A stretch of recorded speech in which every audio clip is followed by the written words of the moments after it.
ጤና ይስጥልን ውድ አድማጮቻችን፣ ለአሁን ያዘጋጀንላችሁ አጫጭር ዜናዎች ይዘን ቀርበናል። አብራችሁን ቆዩ። ወቅታዊ ታማኝና ፈጣን መረጃዎችን ለመከታተል ቻናላችንን ታይም ሚዲያ ሰብስክራይብ፣ ሼር እና ላይክ በማድረግ ቤተሰብ ይሁን።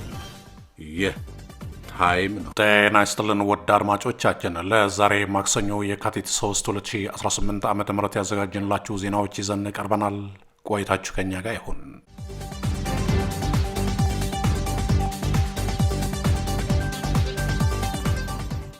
በመጪው ግንቦት ወር ይካሄዳል ተብሎ ለታቀደው ሰባተኛው አጠቃላይ ምርጫ ገዢው የብልጽግና ፓርቲ የስንዴን ነዶን እንደ ምርጫ ምልክትና ኢትዮጵያን ወደ ተምሳሌት ሀገር የሚለውን መፈክር ዛሬ የካቲት 3 ቀን 2018 ዓ.ም ይፋ አድርገዋል። ሆኖም ይህ የፓርቲው እንቅስቃሴ አገሪቱ ካለችበት የከፋ የኢኮኖሚ ውድቀት፣ የጸጥታ መላሸቅና የምግብ ዋስትና እጦት አንጻር ሲታይ ከእውነታው የራቀና በሕዝብ ቁስል ላይ እንጨት የሚሰድ በሚል ከፍተኛ ትችት እየቀረበበት ነው። ፓርቲው ምልክቱን የመደመርና የምርታማነት ተምሳሌት እንደሆነ ቢገልጽም በተግባር ግን በአገሪቱ የዳቦና የዱቄት ዋጋ ሰማይ በነካበት በሚሊዮኖች የሚቆጠሩ ዜጎችም በረሃብ አፋፍ ላይ በሚገኙበት ወቅት ስንዴን ለምርጫ ቅስቀሳ መጠቀም የዜጎችን ስቃይ እንደ መሳለቂያ መጠቀም ነው ተብለዋል። በተለይም ፓርቲው በስንዴ ምርት ራሳችንን ችለናል የሚል ፕሮፓጋንዳ ቢነዛም ዛሬም ድረስ በየአካባቢው የሚታየው የምግብ እጥረትና የእርዳታ ጥገኝነት የማኒፌስቶውን ከንቱነት የሚያጋልጥ ሆነዋል። በተጨማሪም ኢትዮጵያን ወደ ተምሳሌት ሀገር የሚለው መሪ ቃል አገሪቱ በውስጥ ጦርነትና በማህበራዊ መፈናቀል እየታመሰች ባለችበት ወቅት መቅረቡ ፓርቲው ካለበት የስልጣን ዝግጅት ውጭ የህዝቡ የሰላም ጥያቄ ትኩረት እንዳልሰጠው ያሳያል። የፓርቲው ከፍተኛ አመራሮች አቶ ተመስገን ጥሩነህና አቶ አደም ፈራህ በተገኙበት ይፋ የሆነው ይህ ማኒፌስቶ የህዝብን መሰረታዊ ጥያቄዎች ከመመለስ ይልቅ ለምርጫው የይስሙላ ድምቀት ለመስጠት ያለመ መሆኑን ታዛቢዎች ይናገራሉ። የኢትዮጵያ ብሔራዊ ምርጫ ቦርድ ግንቦት 24 ቀን 2018 ዓ.ም ምርጫው እንደሚካሄድ ቢያሳውቅም በብዙ የአገሪቱ ክፍሎች ባለው አለመረጋጋት ምክንያት ነጻና ፍትሐዊ ምርጫ ለማካሄድ የማይቻልበት ሁኔታ መኖሩ የብልጽግናን የተምሳሌት አገር ህልም የፈጠራ ወሬ ብቻ ያደርገዋል።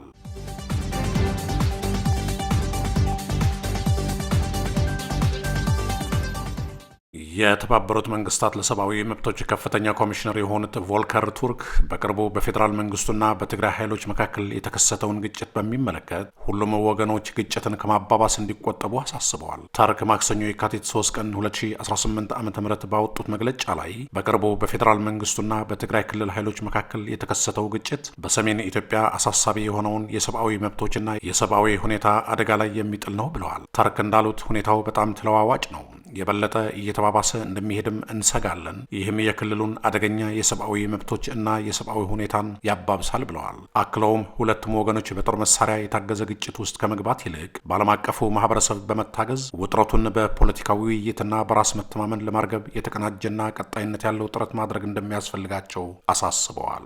ከጥቂት ሳምንት የትግራይ ሰራዊትና የፌዴራል መንግስቱም ጸለምት አካባቢ በህወሓትና በፌዴራል መንግስት መካከል ግጭት ተከስቶ የድሮንና የከባድ መሳሪያ ጥቃት እንደነበር ተዘግበዋል። ቱርክ በግጭቱ ወቅትም ሆነ ከግጭቱ በኋላ ሰላማዊ ዜጎች በሁለቱም ወገኖች በኩል በቁጥጥር መዋላቸውን መስማታቸው እንዳሳሰባቸው ገልጸዋል። ሰላማዊ ዜጎች ዳግም ውጥረቱ እየተባባሰ ባለበት ሁኔታ ውስጥ ዳግም መቀርቃር ገብተዋል ያሉት ቱርክ ከሁለቱም ወገኖች ጋር ግንኙነት አላችሁ በሚል የሚደረገው እስር መቆም አለበት ብለዋል። ቱርክ በቅርቡ በኢትዮጵያና በጎረቤት አገር ኤርትራ መካከል የተፈጠረውን ውጥረት አሳሳቢ መሆኑን በመግለጽ ሁኔታው እየተባባሰ የሚሄድ ከሆነ አገራቱ እንዲሁም በአፍሪካ ቀንድ ያሉ የሰብአዊና የሰብአዊ መብት ተግዳሮቶችን እንደሚያባብስ አስጠንቅቀዋል።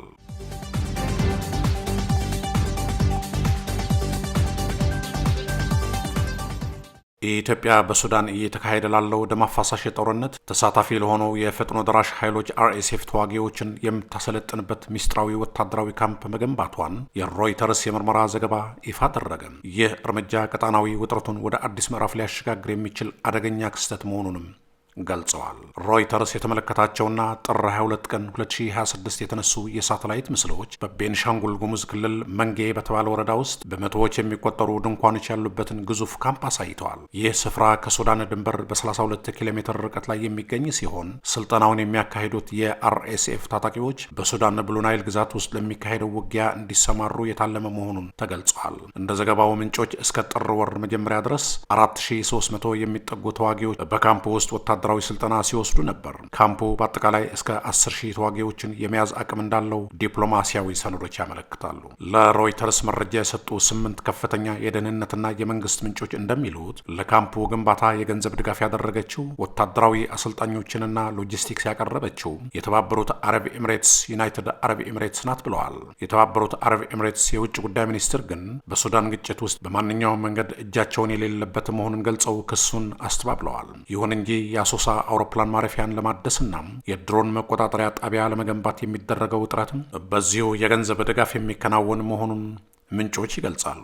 የሚስጥራዊ ካምፕ በአፍሪካ ግዙፉ ከሆነው የታላቁ የኢትዮጵያ ህዳሴ ግድብ በ101 ኪሎ ሜትር ርቀት ላይ መገኘቱ በቀጠናው ዲፕሎማቶች ዘንድ ስጋት ፈጥረዋል። ግጭቶች ወደዚህ አካባቢ የሚስፋፉ ከሆነ የግድቡ ደህንነት አደጋ ላይ ሊወድቅ ይችላል የሚል ስጋት አለ። የኢትዮጵያ መንግስት ቃል አቀባይ የአገር መከላከያ ሰራዊትና የአርኤስኤፍ አመራሮች ለቀረበላቸው ጥያቄ እስካሁን ምላሽ አልሰጡም። የውስጥ የደህንነት ማስታወሻዎች ግን የኢትዮጵያ መከላከያ የደህንነት መምሪያ ኃላፊ ጄኔራል ጌታቸው ጉዲና የካምፑን ግንባታ በመምራት ረገድ ቁልፍ ሚና እንዳላቸው ያመላክታሉ። ይህ የሮይተርስ የምርመራ ውጤት የሱዳን ጦርነት ከሀገር ውስጥ አልፎ ወደ ጎረቤት አገራትና ወደ መካከለኛው ምስራቅ ኃይሎች እየተስፋፋ መሆኑን የሚያሳይ ቁልፍ ማስረጃ ነው። ኢትዮጵያ ለአርኤስኤፍ ታጣቂዎች የምታደርገው ይህ ድጋፍ ከሱዳን መደበኛ ጦር ኤስኤኤፍ ጋር ያለውን ግንኙነት ይበልጥ ሊያሻክረው እንደሚችልም ይገመታል።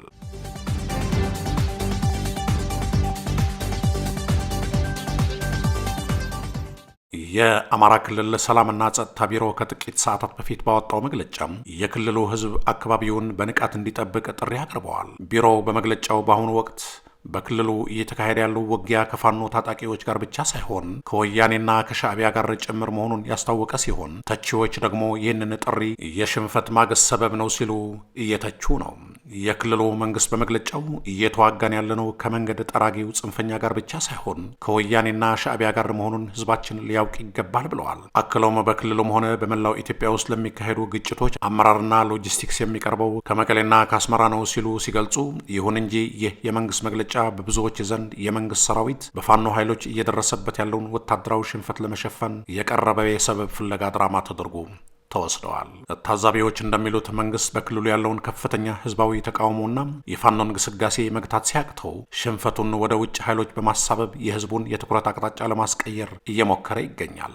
መንግስት በጦር ግንባር እየደረሰበት ያለውን ኪሳራ ለማመካኘት የቆዩና የዛገባቸውን የባንዳና የባዕድ ኃይሎች ተላላኪ ትረካዎችን በድጋሚ እያመረተ ነው የሚሉት ተቺዎቹ መከላከያ ድንበሩን በንቃት እየጠበቀ ነው እየተባለ ህዝቡ ግን አካባቢውን እንዲጠብቅ መጠየቁ በመንግስት መዋቅር ውስጥ ያለውን ከፍተኛ መዳከም የሚያሳይ ነው ብለዋል። በአጠቃላይ የመንግስት የዛሬው መግለጫም በክልሉ እየተባባሰ የመጣውን የጸጥታ ቀውስ በፖለቲካዊ ውይይት ከመፍታት ይልቅ የሽንፈት ምክንያቶችን ወደ ሌሎች በማላከክ የፕሮፓጋንዳ የበላይነት ለመያዝ የተደረገ ጥረት ተደርጎ ተቆጥረዋል።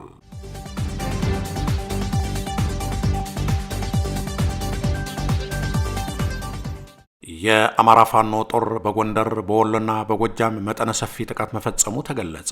የአማራ ፋኖ ብሔራዊ ንቅናቄ በጎንደር በወሎና በጎጃም ግንባሮች ባደረገው የተቀናጀ ወታደራዊ ኦፕሬሽን መጠነ ሰፊ ጥቃት መፈጸሙ ተሰማ። በዚህ ድንገተኛ ጥቃት የብልጽግና መንግስት የጸጥታ ኃይሎች ከፍተኛ ሽንፈት እንደገጠማቸውና ስልታዊ ጠቀሜታ ያላቸው ከተሞች በፋኖ ቁጥጥር ስር መውደቃቸውን ተገልጸዋል። እንደ መረጃው ከሆነ በጦርነቱ በመቶዎች የሚቆጠሩ የመንግስት ወታደሮች የተገደሉና የቆሰሉ ሲሆን የደብረ ታቦር የፋሲልና የስልክ ከተሞች እንዲሁም ሌሎች ቁልፍ ስፍራዎች በፋኖ ኃይሎች እጅ ገብተዋል። በአሁኑ ወቅት በአማራ ክልል የተለያዩ አካባቢዎች ውጊያው በከፍተኛ ሁኔታ ቀጥሎ እንደሚገኝም ታውቋል። ይህ በእንዲህ እንዳለ የመንግስት ሰራዊት ከትግራይና ከኤርትራ ወገን ጥቃት ሊሰነዝርብኝ ይችላል በሚል ስጋት ሰራዊቱን ከአማራና ከኦሮሚያ ክልሎች በማውጣት ወደ ትግራይ አዋሳኝ ድንበሮች እያስጠጋ መሆኑን ተጠቁሟል። ይህንን ተከትሎ በእነዚህ ክልሎች የተፈጠረውን የጸጥታ ክፍተት ለመሙላት ስልጠና የሌላቸው ሚሊሻዎች እንዲሰማሩ ቢደረግም ክፍተቱን ተጠቅሞ የኦሮሞ ነጻነት ሰራዊት ኦነግ በአዲስ አበባ ዙሪያ የሚያደርገውን እንቅስቃሴና ጥቃት አጠናክረው መቀጠሉን ተመላክተዋል። ይህ የወታደራዊ ስትራቴጂ ለውጥና የፋኖ ኃይሎች በሶስቱም ግንባሮች እያሳዩት ያለው ግስጋሴ በአገሪቱ የጸጥታ ሁኔታ ላይ አዲስ ምዕራፍ እየከፈተ መሆኑን የፖለቲካ ተንታኞች እየገለጹ ይገኛሉ።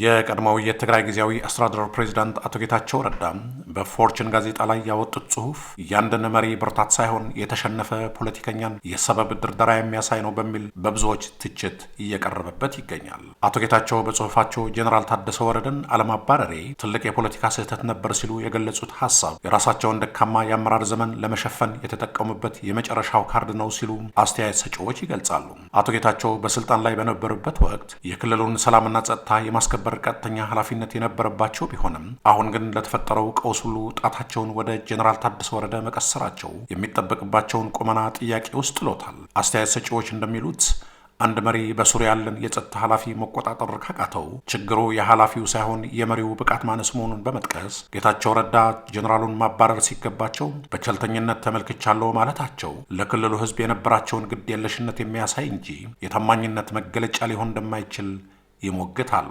በተጨማሪም አቶ ጌታቸው በአንድ ወቅት የፌዴራል መንግስቱን ሲኮንኑና ወራሪ ሲሉ የነበሩ መሪ ቢሆኑም አሁን ደግሞ የጠቅላይ ሚኒስትር አብይ አህመድ አማካሪ ሆኖ መሾማቸው ለብዙዎች እንቆቁልሽ ሆኖባቸዋል። ይህ የእምነትና የአቋም መለዋወጥ ለትግራይ ህዝብ ጥቅም የቆመ ሳይሆን የራሳቸውን የፖለቲካ ህልውና ለማስቀጠል የተደረገ የጥቅም ጉዞ መሆኑን በጽሑፋቸው ውስጥ በጄኔራሉ ላይ ያሳዩት ቂም ይበልጥ እንደሚያረጋግጥ ታዛቢዎች ይናገራሉ።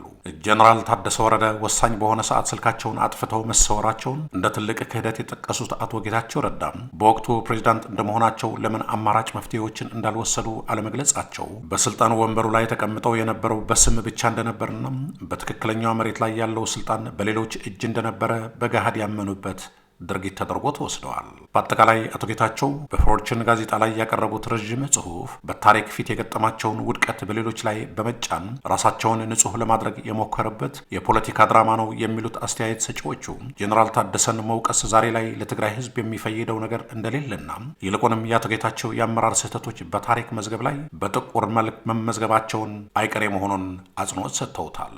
ውድ አድማጮቻችን ለአሁን ያዘጋጀንላችሁ አጫጭር ዜናዎች እነዚህ ነበሩ። በቀጣይ እስከምንገናኝ ሰላም በያላችሁበት። ታማኝ ወቅታዊና ፈጣን መረጃዎችን ለመከታተል ቻናላችንን ታይም ሚዲያ ሰብስክራይብ፣ ሼር እና ላይክ በማድረግ ቤተሰብ ይሁኑ። ይህ ታይም